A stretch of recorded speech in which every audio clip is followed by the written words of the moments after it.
Okay, DW Gaming here with the developer update for the chapter that is coming. It's actually releasing on the 28th of November. So on Thursday, they've made some changes to the new killer from the PTB. So we'll be going over that briefly.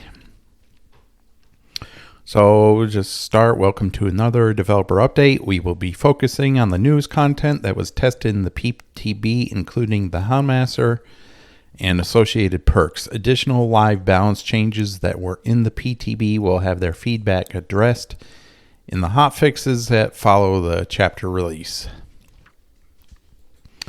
So I played a little bit of the PTB, even though the killer and the survivor both seemed very poorly designed to me, at least in terms of aesthetics. They both look pretty horrible. The survivor especially. The dog is cute, though. I like the dog, so I can say that. One good thing about this new chapter. So let's go over this here. We've received a lot of feedback regarding the Houndmaster during the PTB, and with that, we've developed the following changes. Yeah, she was incredibly weak. Behavior has an aversion to making strong killers at the moment. I really don't know what it is. They're just too afraid to scare off new players, apparently. You really can't balance a game around new players, though, because they'll quit no matter what. Any little thing that goes wrong, no matter who they go against, if they're playing Survivor and something goes wrong, they'll quit. You don't balance games around people like that. So let's see. Change. Completed generators now appear light orange to the Houndmaster. That seems really pointless. I guess so you can send the dog to patrol those generators still, but you really don't want to be patrolling completed generators because they're done. I mean, there's no point. You want the dog to patrol generators that they need to work on. So this is, I don't know. All I can think is that this may be a precursor to Freddy.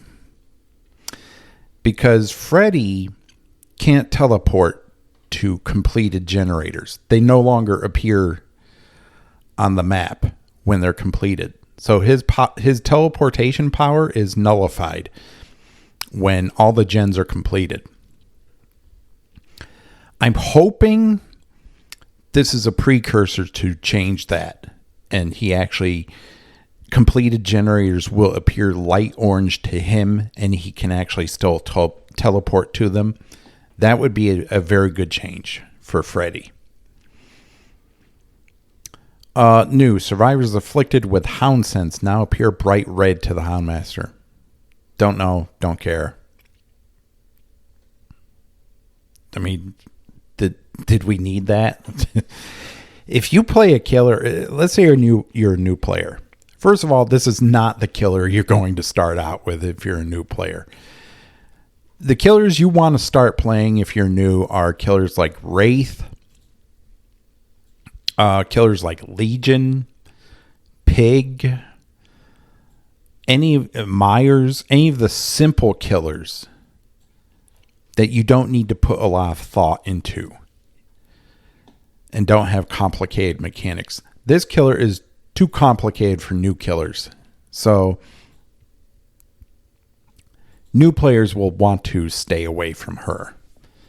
But I mean, this is just to help out people playing this killer, I guess. I don't know. Dev note, this will allow the Houndmaster to target generators at unlimited range wherever she is on the map. This will boost her ability to cover larger areas of the map while running on the search path. Yeah, it really doesn't matter. If a generator is completed, that's the last place you want to go to. So, whatever. Change. Increase search command's starting hound sense radius size to 2.5 meters was 1.5. It was not working as intended on the PTB. Okay. Change. Increase Houndmaster's movement speed bonus while running on the search path to 6.0 meters per second was 5.2. It was still underwhelming. It still seems to be underwhelming. The search command's detection zone to target objects has been increased, and it now should be easier to aim. Okay. Reduce the search command cooldown to 0.5 seconds was 5 seconds. That's a huge change. Yeah, the cooldown was way too long. You had to wait for the dog to go to the area, then the dog would have to come back, and it just took way too long for you to get your power back. So this is a good change. Definitely needed a cooldown reduction. Dev note, search command had some unfortunate bugs on the PTB, but we were still able to notice it was undertuned. Yes, it was. Thanks to your feedback, we realized that it wasn't particularly excelling at our intention of letting the Houndmaster move at high speed around the map or find survivors. We've made some significant changes to the movement speed and the Hound sense radius around Snug. It's such a cute name. Snug. Because he likes snuggles. With the reduction in the cooldown time, we are confident that this will allow the duo to move more quickly to a location, find survivors, and start threatening them with the chase command immediately. Okay, yeah, that's a good change. Increase the chase command acceleration on the dog to 32 meters per second was 29 meters per second. Okay, so they made the dog a little faster.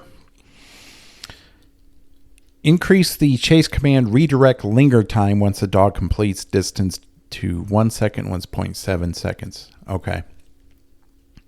So there's a larger window for you to take control of the dog when it completes its first chase action. Okay. That's good.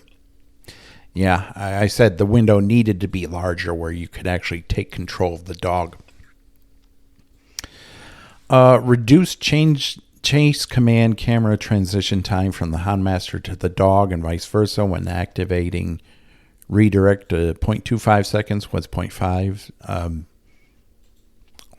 I don't know why there's a transition time at all. It just should be immediate, obviously. I mean, I don't know. So the feedback that we received from the PTB showed that players found the chase command fun and satisfying. However, the redirect had issues that need to be addressed. Yes. It feels great to land one, but failing to catch someone often leaves Portia in a less than desirable position. In survivors gaining a lot of distance. While this feels rewarding, it does have a very high skill floor. So by increasing Snug's acceleration, it should give killers more time to turn, aim, and send Snug even faster on a second mad dash as Survivor. Okay, good. We'll see how that works out. Dev note, reduce the percentage of cooldown on the knotted rope add-on to 10% was 40%. I have no idea what that add-on did. Dev note, we realized during the PTB that 40% was incredibly high for this type of add-on. It would make it far too strong in conjunction with certain perks. Reduce this cooldown percentage still makes the add-on viable while being overpowering. Let me take a look and see what that add-on actually does. Hang on just a sec. Rope add-on. Okay, Dead by Daylight wiki here. Knotted rope.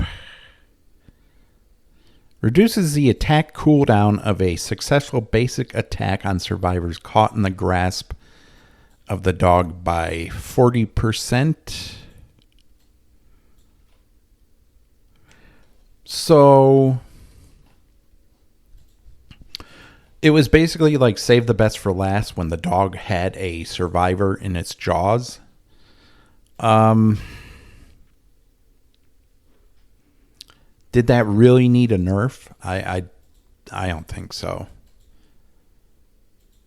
If you use save the best for last with this add-on, maybe, but I don't know. I mean, save the best for last has been nerfed anyway, thanks to content creators in this community who, for some reason or another, felt it was a unhealthy perk for the game.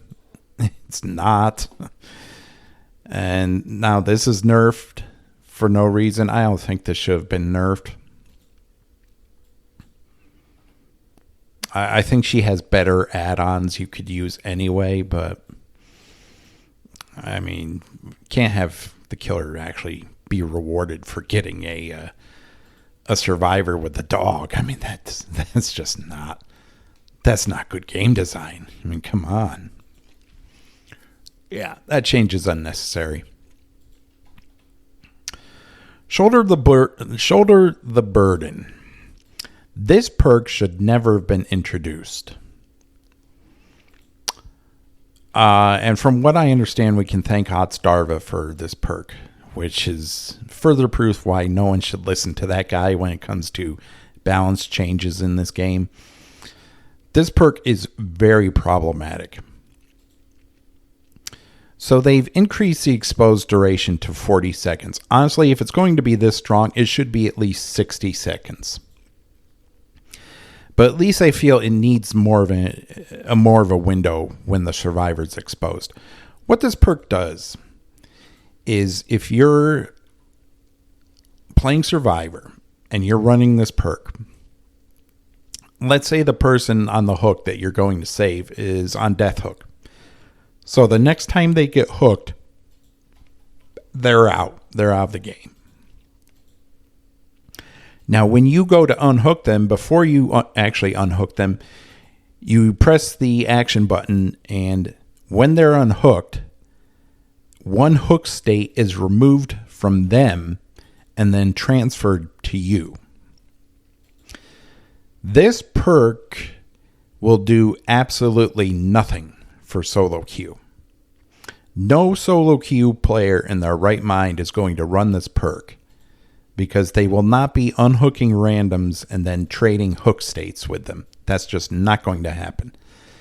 People say his perk will save solo queue. No, it won't. What the perk will do is make Swift unbeatable. You have all 4 players in the Swift running this perk. There's no way you're going to get extra hook states on those survivors in a Swift before the generators are done.